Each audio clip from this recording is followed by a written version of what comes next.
مولانا رومی رحمہ اللہ فرماتے ہیں کہ جس وقت سلطان محمود نے اپنے 65 وزیروں کو بلایا اور کہا کہ شاہی خزانے کا یہ نایاب موتی توڑ دو، لیکن ہر وزیر نے کہا کہ حضور یہ خزانے کا نایاب موتی ہے، اس کی خزانہ شاہی میں کوئی مثال نہیں، میں اس کو نہیں توڑوں گا۔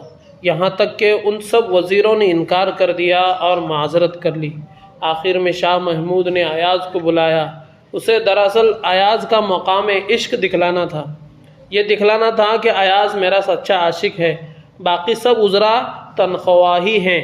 اس نے کہا ایاز تم اس موتی کو توڑ دو۔ ایاز نے فوراً پتھر اٹھایا اور موتی کو توڑ دیا۔ پورے ایوان شاہی میں شور مچ گیا۔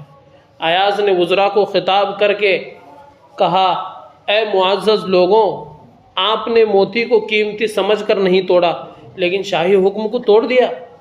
میں آپ سے پوچھتا ہوں کہ شاہی حکم زیادہ قیمتی تھا یا یہ موتی؟ اس واقعے سے مولانا رومی رحمہ اللہ یہ نصیحت فرماتے ہیں کہ اسی طرح ہمارے دل اگر ٹوٹتے ہیں تو ٹوٹ جائیں، لیکن اللہ کا فرمان نہ ٹوٹے۔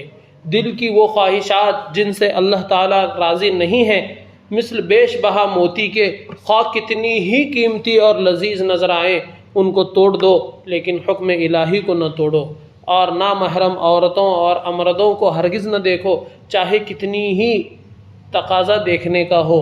امر الہی کے مقابلے میں دل کی کوئی قیمت نہیں۔